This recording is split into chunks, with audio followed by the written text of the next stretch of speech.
It's in terrible shape, and there's sand everywhere. Empty and forgotten. An ideal place to hide people. Monsters! Watch out!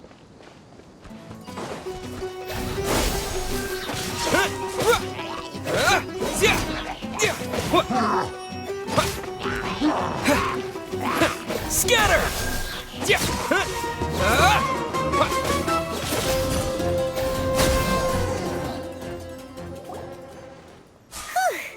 They were easier to deal with than Paimon had expected.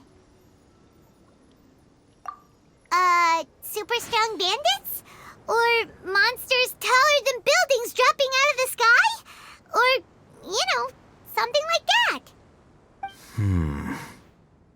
He looks super serious. We gotta stay on our A game too. This is the one.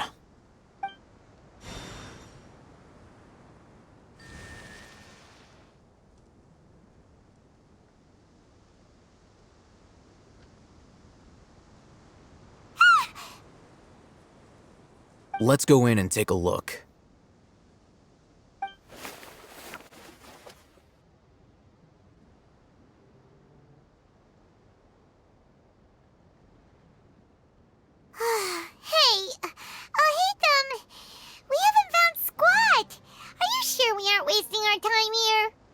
Patience.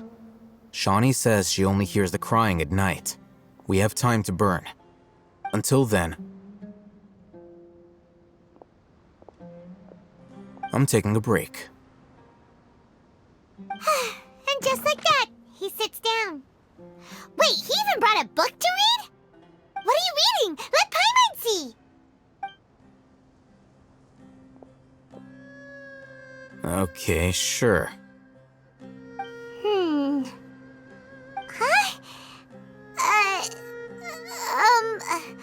The natural position, which is the positional propensity of an entity in natural motion in contrast with an object in forced motion? Huh? When free from external influences, every entity displays the tendency to follow its natural trajectory? So, you got that? Oh, Paimon gives up. You keep reading your book. See ya! How is he so relaxed? Look at him, reading an impossible book in a creepy place like this. Hey! Paimon's your Tibet travel guide. Paimon knows plenty of useful stuff already. And anyway, is that Paimon's fault that the books people read in Sumeru are so complicated?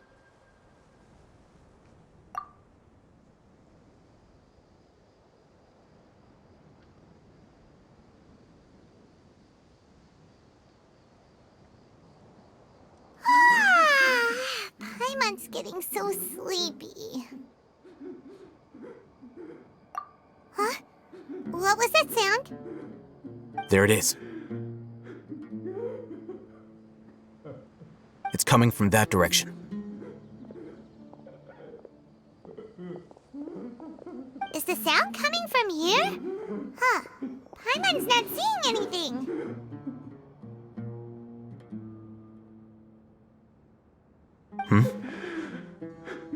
It's from below. But there's no way we can get down there. Something is off about the interior here.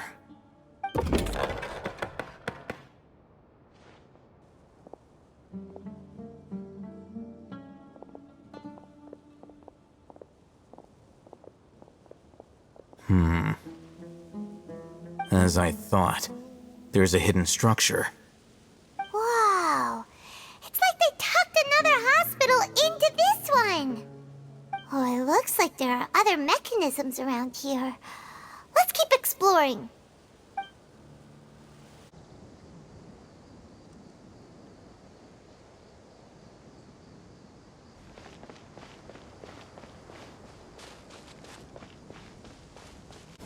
Scatter!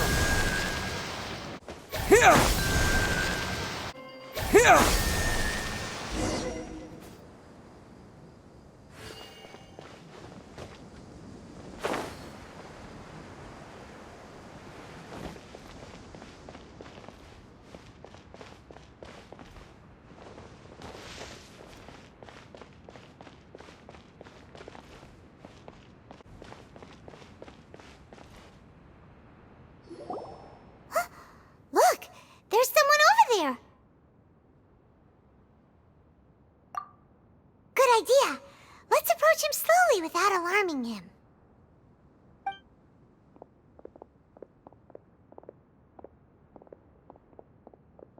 Wait.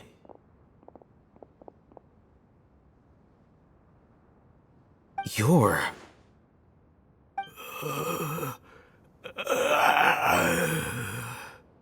He can't speak, and his eyes are unfocused. But he looks too young to be anyone's grandfather. Also, why is he the only one here? Didn't expect to see him here. You know him? He's Razak, a senior of mine at the academia. He's a scholar too? Is he the kind that holes up in a forest and mumbles stuff about training? No. And that's the problem. Razak was never involved in any of those things. He never trained in the forest, let alone reach Satyavada life. Leaving that question aside for the moment, him being here alone means that we might be too late. Looks like they've already taken everyone away. For whatever reason, they left Razak here. Perhaps they simply didn't have time to come back for him. There are drag marks on the ground. They're clearer by the doorway. Someone was forcefully drawing a cart that was loaded with something heavy. Loaded with people? That is one possibility. It looks like they were in a hurry, as if they were afraid of being caught. In their haste, they failed to notice Razak hiding in a corner.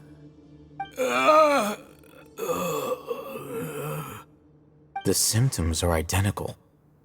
Looks like we found living proof. Huh? Why do you say that? Allow me to jog your memory. Recall your time at Port Ormos. Don't you think his symptoms look familiar?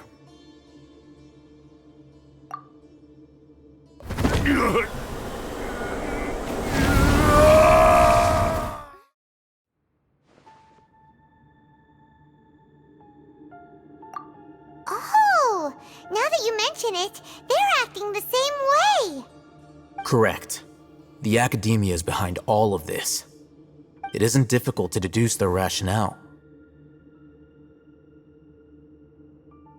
First, the academia spread a false rumor of King Deshret's resurrection, emphasizing the role of the village keepers, the mad scholars who were exiled to Aru village. These rumors were all the persuasion that the radicals needed, and those based in Aru village leapt into action. Unbeknownst to them, of course, through rounding up the scholars, they were actually helping the academia. As well as being able to exploit the radicals for their own ends, this scheme has one further advantage to the academia. All the risks and responsibilities are offloaded onto King Deshret's followers. Life for the desert dwellers has been brutal ever since King Deshret's death all those years ago. Beneath the surface, feelings of desperation are widespread. Many would give everything they have for the prospect of something better. Anyone looking to exploit that for their own ends simply needs to make a few empty promises. Even if complications arise, people will see that those involved are all followers of King Deshret and look for no further explanation than differences of belief. A deep-seated mistrust of the desert and everyone in it by the rest of Sumeru will make sure of that. The notion of an academia plot wouldn't even cross their minds. It may seem like a simple strategy, but it is able to work wonders under Sumeru's current circumstances. Oh, that makes a lot of sense. It's in line with the village chief's theory, too. But there's still one very important question. Wasn't it the academia that brought the scholars to Aru village in the first place? Why does it want them back now?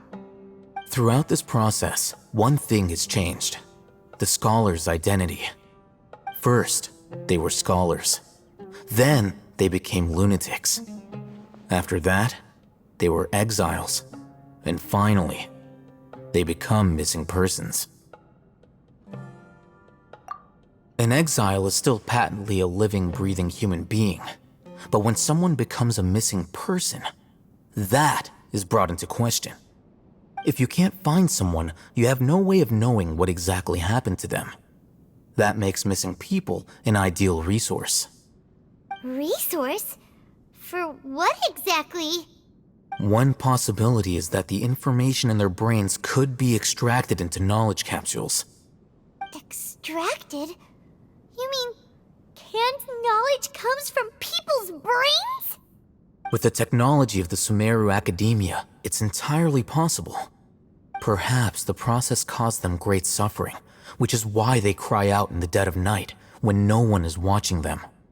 So, the human brain... Nope, nah, Paimon doesn't want to think about this. I'm the Academia scribe, after all. I'm familiar with their projects. Anyway, judging by Razak's state, the contents of a divine knowledge capsule were extracted from his mind, but something went wrong in the process. Or perhaps his curiosity got the better of him, and he used such a capsule for himself. Paimon's a little confused. Can they just use anyone's brain?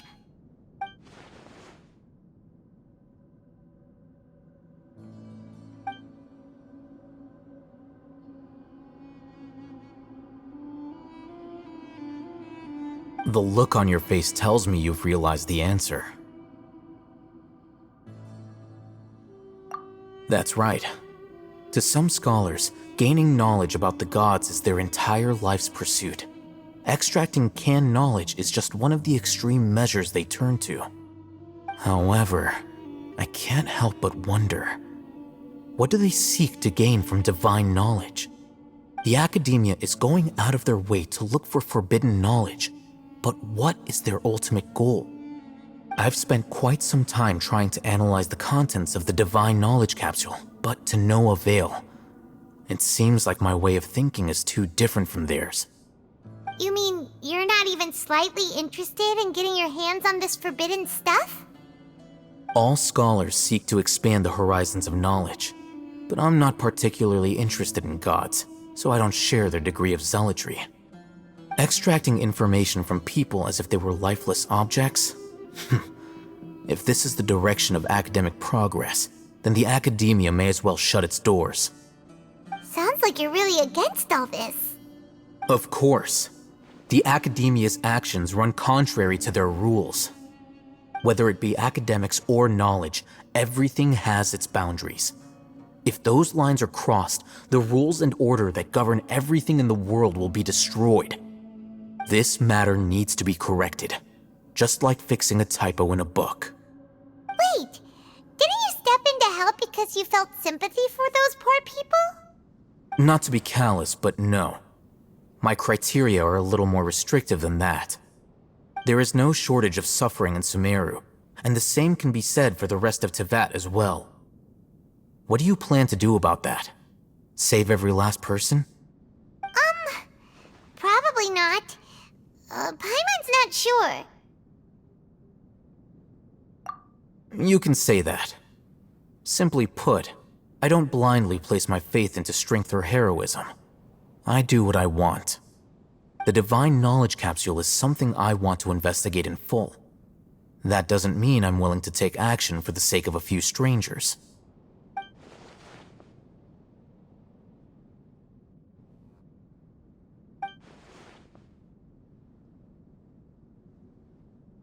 Paimon's been wanting to say this for a while. There are a lot of bad guys in the Academia, but you're not one of them. You're their weirdo. You're probably right. Though I must say, I quite enjoy this feeling of being the odd one out. Uniqueness is also an asset, is it not? Wow, that's a great way to think about it. Paimon's really impressed. If only Miss Shani had a similar mindset, her life would definitely be a lot easier. I'm just a more likable person than her in general. There's nothing more to it than that.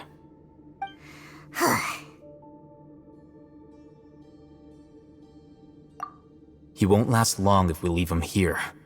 Let's take him with us. We'll work out our next step after we return to Aru Village.